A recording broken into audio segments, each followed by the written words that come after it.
मसीह में आप सबको सलाम। आज की तिलावत ज़बूर 78 खुदा और उसके लोग। आसफ का मुश्किल।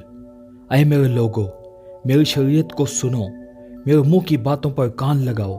मैं तमसील में कलाम करूंगा और कदीम मौम में कहूंगा, जिनको हमने सुना और जान लिया और हमारे बाप दादा ने हमको बताया, और जिनको हम उनकी औलाद से पोशीदा नहीं रखेंगे बल्कि आइंदा पुश्त को भी खुदावंद की तारीफ और उसकी कुदरत और अजायब जो उसने किए बताएंगे, क्योंकि उसने याकूब में एक शहादत कायम की और इसराइल में शरीयत मुकर्रर की, जिनकी बाबत उसने हमारे बाप दादा को हुक्म दिया कि वो अपनी औलाद को उनकी तालीम दें, ताकि आइंदा पुश्त यानी वो फर्जंद जो पैदा होंगे उनको जान लें।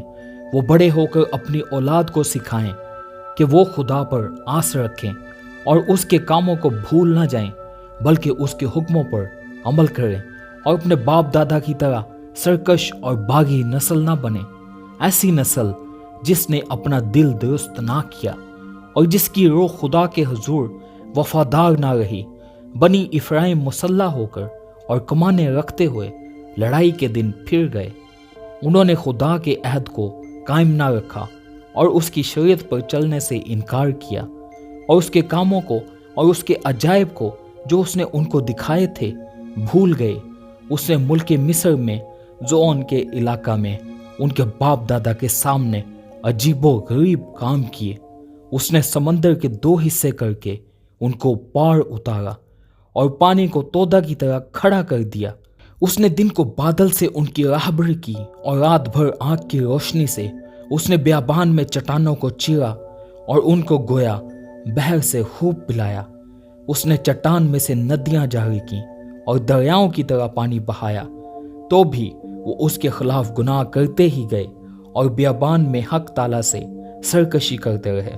और उन्होंने अपनी ख्वाहिश के मुताबिक खाना मांगकर अपने दिल में खुदा को आजमाया, बल्कि वो खुदा के खिलाफ बकने लगे और कहा, क्या खुदा बियाबान में दस्तरखान बिछा सकता है?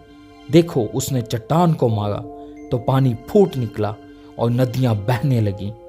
क्या वो रोटी भी दे सकता है? क्या वो अपने लोगों के लिए गोश्त मुहैया कर देगा? बस खुदावंद सुनकर गजबनाक हुआ और याकूब के खिलाफ आग भड़क उठी और इसराइल पर कहर टूट पड़ा, इसलिए कि वो खुदा पर ईमान न लाए और उसकी नजात पर भरोसा न किया। तो भी उसने अफलाक को हुक्म दिया कि आसमान के दरवाजे खोले और खाने के लिए उन पर मन बरसाया और उनको आसमानी खुराक बख्शी। इंसान ने फरिश्तों की गज़ा खाई।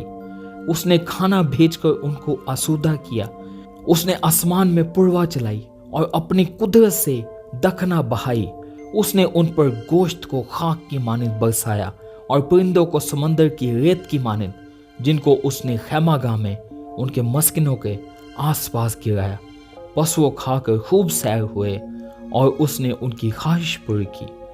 वो अपनी ख्वाहिश से बाज ना आए और उनका खाना उनके मुंह ही में था कि खुदा का गजब उन पर टूट पड़ा और उनके सबसे मोटे ताज़ा आदमी कत्ल किए और इसराइली जवानों को मार गिराया।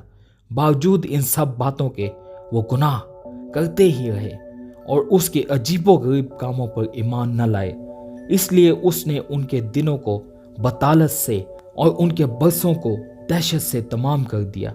जब वो उनको कत्ल करने लगा तो वो उसके तालिब हुए और रजू होकर दिलो जान से खुदा को ढूंढने लगे। और उनको याद आया कि खुदा उनकी चट्टान और हक ताला उनका फिदिया देने वाला है, लेकिन उन्होंने अपने मुंह से उसकी खुशामद की और अपनी जुबान से उससे झूठ बोला। आमीन। खुदा का कलाम पढ़े और सुने जान भी उसकी बरकत हो।